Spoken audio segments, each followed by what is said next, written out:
The 2025 NFL fantasy football season is nearly here, and we are going through every single one of the 32 teams this offseason to determine which players on every team are actually draftable, undervalued, or even league winners. And today we're talking Dallas Cowboys. Let's not waste any time. I want to start off with the most interesting player on the Dallas Cowboys offense this season, which is actually Dak Prescott. Right now, Dak Prescott has an average draft position across ESPN, Sleeper, Yahoo, and Underdog leagues of 110, putting him behind quarterbacks like Justin Herbert, Caleb Williams, and even Jared Goff. Of course, you can make an argument that all of these quarterbacks might be better in real-life football, but this is fantasy football we're talking about here. Justin Herbert is once again going to be locked into a run-first offense, and Jared Goff just lost his offensive coordinator, Ben Johnson, who we all know is fantastic at scheming up big plays for the Detroit Lions offense. I wouldn't be surprised if Dak Prescott threw for double the touchdowns of either Justin Herbert or Jared Goff this season, which should mean a huge rise in his overall fantasy points, making him, in my opinion, a much better value down here in these rounds. But I hear you saying, what about last season? To which I say, what about last season? I don't think Dak Prescott can be accurately judged by last year, and instead I'd like to look at his 2023 values, in which we see a nearly MVP level season from Dak Prescott. Couple that with Dallas adding George Pickens, a great red zone threat, and yet again not addressing the running back need in the room, tells me that Dak Prescott is going to be a high volume passer with a lot of touchdowns, and I believe we're going to be seeing a season much closer to 2023 than we saw in 2024. Let's talk about the other half of that passing attack combination. Let's get into Ceedee Lamb and George Pickens and why I think one has a very high ceiling and one might be a little bit overvalued right now. Starting with Ceedee Lamb, regardless of your league format or scoring rules, there is no way that Ceedee Lamb should be falling lower than 6th in the first round of your fantasy draft. I don't care what the circumstances are. Barring injury, this is a top 6 pick. The number one receiving option on a team that is very pass heavy, that maintains their quarterback, and had an unbelievably high target share value over the first few years of his career, this player is primed to potentially be one of the, if not the number one wide receiver in the entirety of the NFL this year.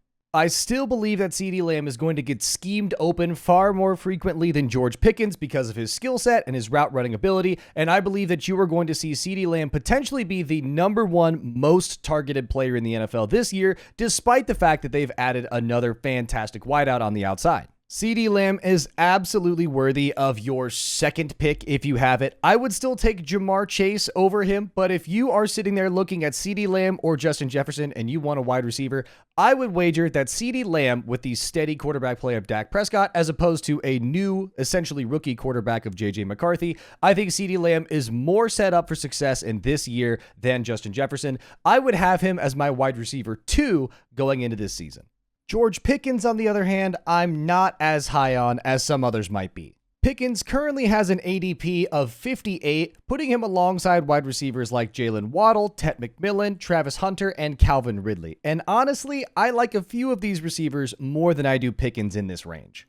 Pickens' main drawback is going to be the amount of targets he gets per game. I'm not entirely sure it's going to be as high as some people think. George Pickens is not a receiver that gets open very frequently, and this is very different to most of the receivers that Dak Prescott has played with throughout the course of his career. In fact, famously, Dak Prescott was unwilling to throw Dez Bryant a lot of jump balls, and I find George Pickens to be a very similar receiver. He excels in contested catches, but I don't think that's what Dak Prescott is going to be willing to throw, and I imagine that this is going to be great for George Pickens in a red zone scenario where he might get a lot of targets on fade routes and potentially rack up a lot of touchdowns, but I think overall his targets are not going to be as high as some other players like Ted McMillan and Calvin Ridley, who are the bona fide number one receivers in their offenses. I personally like those two over George Pickens, but if you get some falling value on Pickens, I see no reason not to take him in general, as I do believe he could have upwards of 10 touchdowns this season, and he will have some great spike weeks for you in fantasy and could potentially win you some games outright. Unfortunately for Cowboys fans, it's time to talk about running back, which is not inspiring to me whatsoever. I am not a big believer in Javonte Williams this season. Javonte Williams was comparable to Rico Dowdle last season, and frankly, that's not a good sign, as Rico Dowdle was already in the Cowboys system, and Javonte Williams is now a fresh free agent, meaning this is a similarly talented player in his first year in the system. I can't imagine he's going to all of a sudden pop behind this Cowboys offensive line, which has been notably good for many seasons, but frankly, I think we need a little bit more talent in the running back room. If you desperately need a running back, you can draft him at around the 110th spot, but frankly, I don't see why you would really want him. I would rather have a running back like Ramondre Stevenson, which is right now a starter, or Zach Charbonnet, who is one Kenneth Walker injury away from having a major workload in Seattle. Finally, Jake Ferguson at tight end, the only draftable tight end on the Dallas Cowboys. His average draft position right now is 127, which is perfectly reasonable for where you might want to take him. This is not an inspiring tight end pick, but it's someone that you can throw in and expect a nice floor. Jake Ferguson also just got extended. He is the clear tight end 1 in Dallas, and he's got a relatively decent rapport with Dak Prescott, which makes him a perfectly fine pick. He's maybe a bit more exciting if you want to stack him with Dak, so maybe you can get a connection on the touchdowns there, but I wouldn't expect Jake Ferguson to be a league-winning tight end by any means. Perfectly acceptable and fine, and I would rather have him than some other tight ends around his range, but Jake Ferguson is Jake Ferguson. That's about what you can expect. And that is it for this episode. We are covering every single team in the NFL. Some videos will have one team in them. Some videos may have 2 or 3. So if you're interested in this type of content, make sure to subscribe to the channel. I greatly appreciate you watching to the very end. Thank you so much for watching, and I'll see you in the next one.